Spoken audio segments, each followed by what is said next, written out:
Dieu d'une façon nouvelle, en obéissant à l'Esprit Saint, et nous ne servons plus Dieu à la manière d'autrefois, en obéissant à la loi de Moïse. À quoi sert la loi? Alors qu'est-ce que cela veut dire? Est-ce que la loi appartient au péché? Sûrement pas. Mais j'ai connu le péché seulement par la loi. En effet, je ne pouvais pas connaître les désirs mauvais sans ce commandement de la loi, tu n'auras pas de désirs mauvais. Le péché a profité de l'occasion. Il s'est servi du commandement pour produire en moi toutes sortes de désirs mauvais. Le péché, c'est une chose morte s'il n'y a pas de loi. Autrefois, quand il n'y avait pas de loi, j'étais vivant. Mais quand le commandement est venu, c'est le péché qui est devenu vivant, et moi, je suis mort. C'est pourquoi le commandement qui devait me conduire à la vie m'a conduit à la mort. Oui, le péché a profité de l'occasion. Il s'est servi du commandement pour me tromper, et ainsi il m'a fait mourir. Mais la loi est sainte, et le commandement est saint, juste et bon. Alors est-ce qu'une chose bonne peut faire mourir? Sûrement pas. Mais le péché s'est servi d'une chose bonne pour me donner la mort. De cette façon, le commandement a permis de reconnaître combien le péché est mauvais et de montrer toute sa violence. L'être humain est dominé par le péché. Oui, nous le savons, la loi vient de Dieu. Mais moi, je suis un homme faible, vendu comme esclave au péché. Vraiment, ce que je fais, je ne le comprends pas. Ce que je veux, je ne le fais pas. Et ce que je déteste, je le fais. Si je fais ce que je ne veux pas, je reconnais que la loi est bonne. Alors ce n'est pas moi qui agis, c'est le péché qui habite en moi. Oui, je le sais, le bien n'habite pas en moi, je veux dire en moi qui suis faible. Pour moi, vouloir le bien, c'est possible, mais faire le bien, c'est impossible. En effet, le bien que je veux, je ne le fais pas, et le mal que je ne veux pas, je le fais. Si je fais ce que je ne veux pas, ce n'est pas moi qui agis, mais c'est le péché qui habite en moi. Ainsi je découvre cette loi, quand je veux faire le bien, c'est le mal qui se présente à moi. Au fond de moi-même, la loi de Dieu me plaît, mais je trouve dans mon corps une autre loi, elle lutte contre la loi avec laquelle mon intelligence est d'accord. Cette loi me fait prisonnier de la loi du péché qui est en moi. Me voilà bien malheureux. Qui va me libérer de ce corps qui me conduit vers la mort? Remercions Dieu par Jésus-Christ notre Seigneur. Ainsi, avec mon intelligence, j'accepte la loi de Dieu, mais avec ma faiblesse, j'obéis à la loi du péché.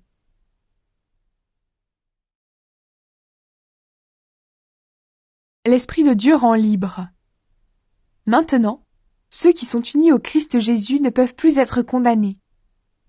En effet, quand quelqu'un est uni au Christ Jésus, la loi pour lui, c'est l'Esprit Saint qui donne la vie. Cette loi m'a libéré de la loi du péché et de la mort. La loi de Moïse ne pouvait pas faire cela, parce que la faiblesse des êtres humains l'a empêché d'agir.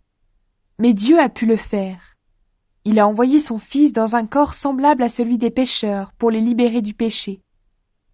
Par là, Dieu a condamné le péché qui agit dans les êtres humains. Il a agi ainsi pour que nous soyons capables de vivre comme la loi le demande.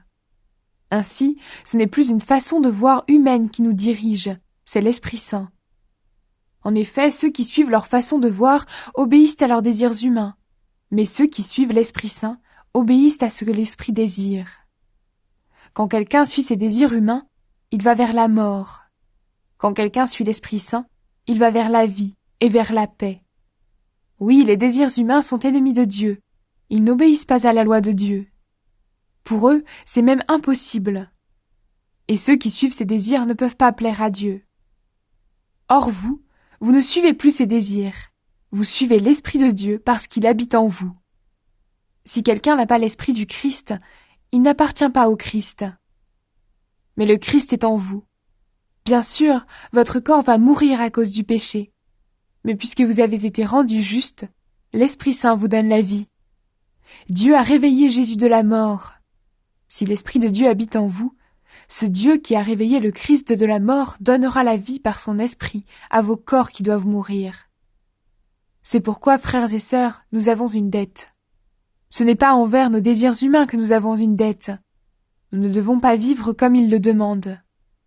Si vous vivez en suivant ces désirs, vous mourrez.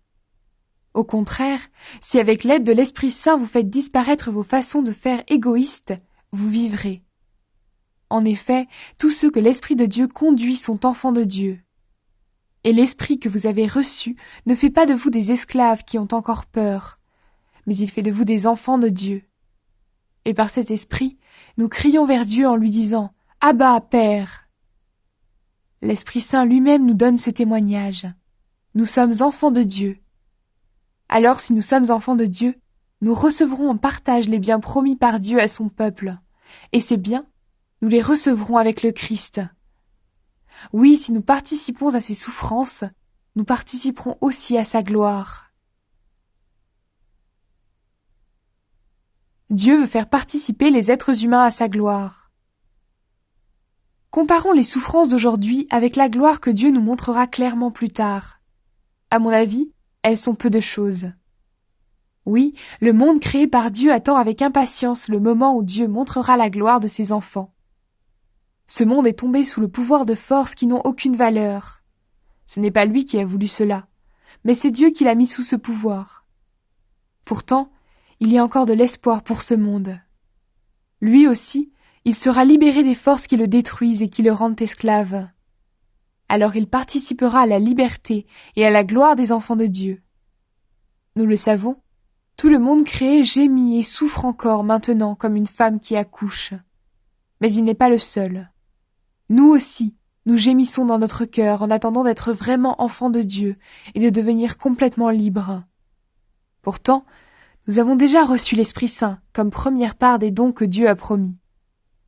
En effet, nous sommes sauvés, mais en espérance seulement.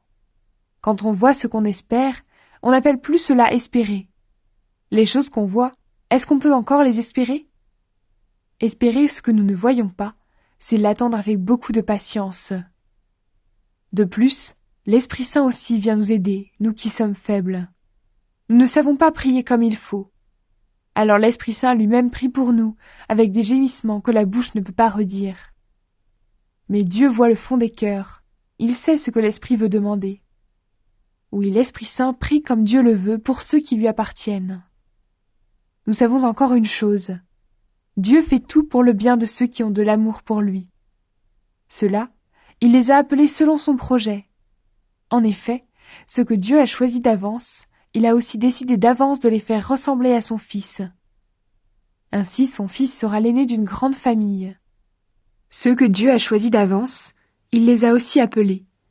Ceux qu'il a appelés, il les a aussi rendus justes. Et ceux qu'il a rendus justes, il leur a aussi donné sa gloire. Rien ne peut séparer de l'amour de Dieu. Que dire de plus? Si Dieu est pour nous, qui sera contre nous?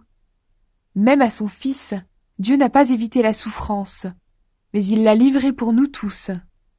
Alors avec son Fils, il va tout nous donner gratuitement. Qui peut accuser ceux que Dieu a choisis? Personne. En effet, Dieu les rend justes. Qui peut les condamner? Personne. En effet, le Christ Jésus est mort. De plus, il s'est réveillé de la mort. Il est à la droite de Dieu et il prie pour nous. Qui peut nous séparer de l'amour du Christ? Est-ce que c'est le malheur ou l'inquiétude, la souffrance venant des autres, ou bien la faim, la pauvreté, les dangers ou la mort? Les livres saints disent « À cause de toi, nous risquons sans arrêt la mort. On nous traite comme des moutons de boucherie. » Mais dans tout ce qui nous arrive, nous sommes les grands vainqueurs par celui qui nous a aimés. Oui, j'en suis sûre, rien ne pourra nous séparer de l'amour que Dieu nous a montré dans le Christ Jésus, notre Seigneur. Ni la mort, ni la vie, ni les anges, ni les esprits, ni le présent, ni l'avenir, ni tous ceux qui ont un pouvoir, ni les forces d'en haut, ni les forces d'en bas, ni toutes les choses créées, rien ne pourra nous séparer de l'amour de Dieu.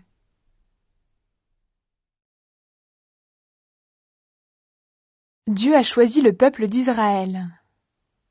Je suis unie au Christ, donc je vais dire la vérité, je ne vais pas mentir. Ma conscience guidée par l'Esprit Saint me dit aussi que c'est vrai. Mon cœur est plein d'une grande